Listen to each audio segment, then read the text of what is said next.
a cobrança ali dos pais, porque a gente vê muitas escolas caras, hoje em dia, que se vendem também com esses métodos super modernos e construtivistas.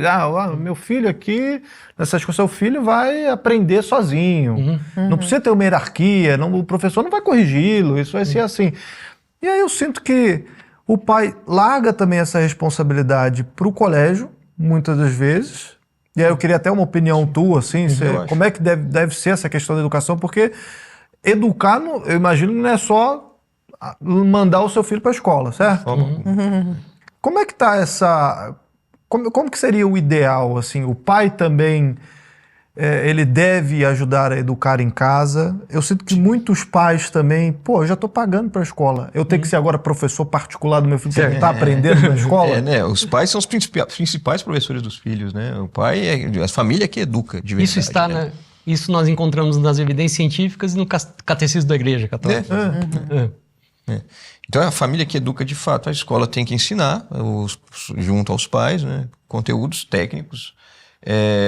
E às vezes é isso mesmo, às vezes esses papéis se confundem e ao se confundirem a coisa não sai muito alinhada. Né? Pegando o gancho das avaliações, nas avaliações de contexto, nós encontramos o que os pesquisadores chamam de grandes indicadores.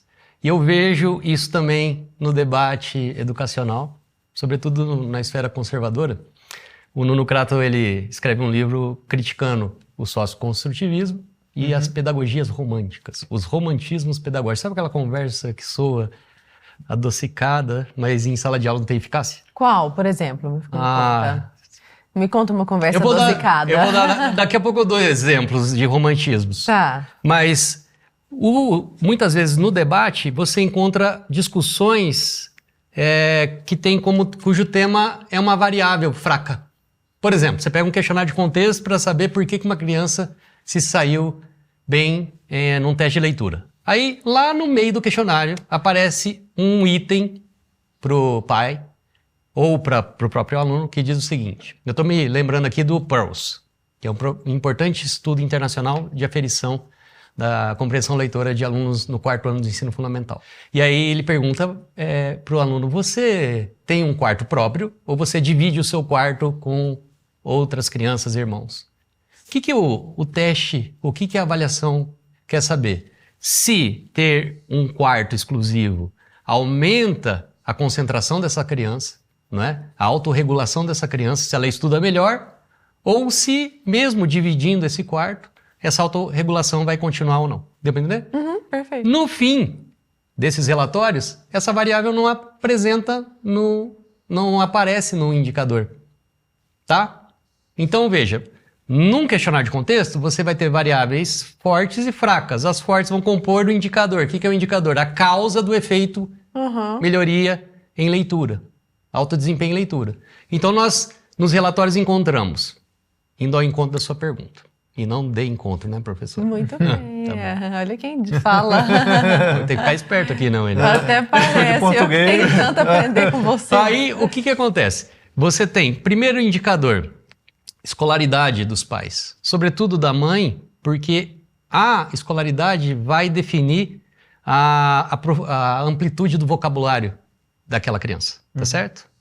2, a quantidade de livros infantis em casa. É por isso que nós lançamos um programa chamado Conta Pra Mim, e uma das ações foi a distribuição de kits de literacia familiar com obras voltadas para as crianças. Então o questionário não quer saber quantos livros... O questionário pergunta quantos livros você tem em sua casa, em média. Daí tem lá as estimativas e tal.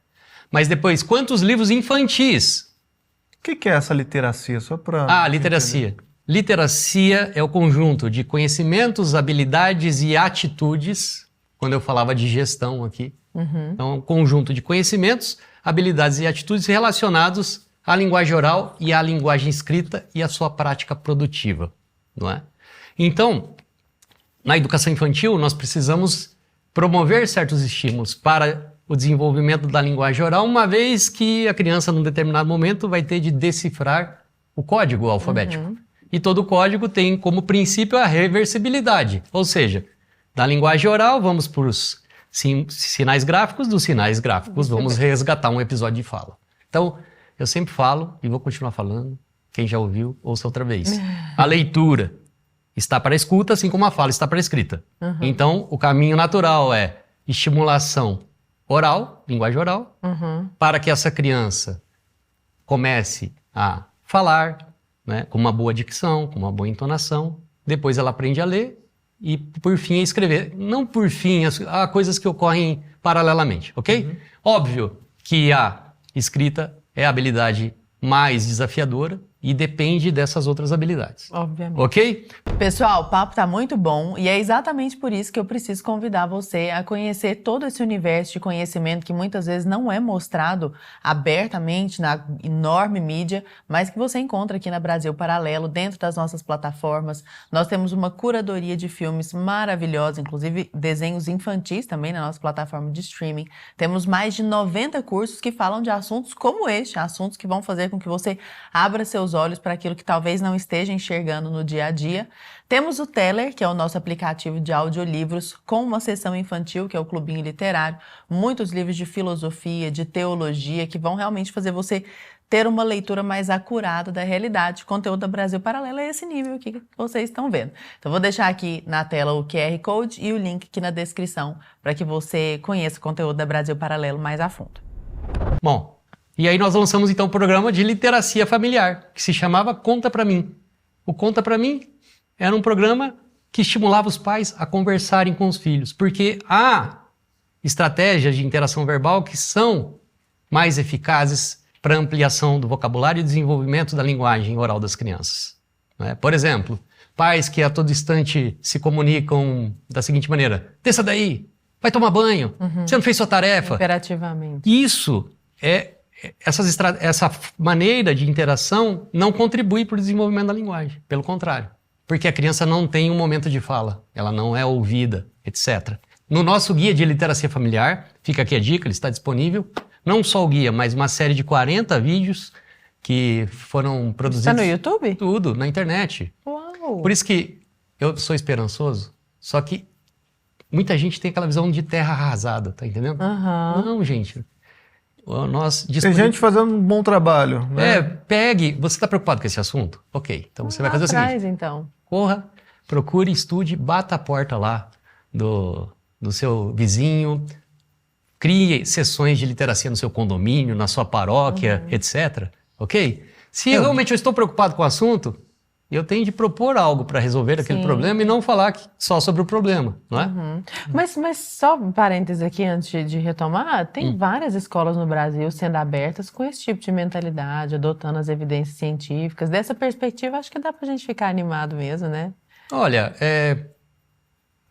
bom, não tem esses dados, ok? O que eu tento fazer lá na minha escola é conciliar dois universos, o da fé e da razão. E quando eu estou falando de razão, eu levo em consideração evidências científicas no treinamento dos professores, na elaboração de materiais, etc. Mas então, a literacia, só para terminar, qual que é o papel da família então nessa história? Os documentos dizem o seguinte: as famílias, né, os grandes indicadores são escolaridade dos pais, quantidade de livros infantis em casa e materiais de apoio pedagógico, né? Que você encontra ali, sobretudo na primeira infância, né, nesses lares. No campo da escola, é o currículo e objetivos e metas bastante claras e definidas. E qual que então é a conclusão dos relatórios? A relação entre família e escola se dá quando as famílias abraçam esses objetivos curriculares da escola de seus filhos e estendem então a mão para que essas crianças sejam capazes de atingi-los, tá certo? Então a escola precisa garantir essa robustez curricular, os diretores, coordenadores e professores precisam se apropriar desses objetivos e as famílias devem participar abraçando os objetivos curriculares. Esses são os principais indicadores no tocante à família e às escolas. Ok? Nadalim, eu acho que está claro o trabalho que, enfim, vocês começaram a fazer na parte de educação no Ministério. Mas, óbvio, quando a gente olha para os números, para o macro, assim, é aquela coisa, a gente percebe um problema sistemático, né? Você citou, William, o caso de Singapura, por exemplo, né? E aí, claro, você citou aquele dado do 80-20, né? Onde eles têm muito mais prática do que nós.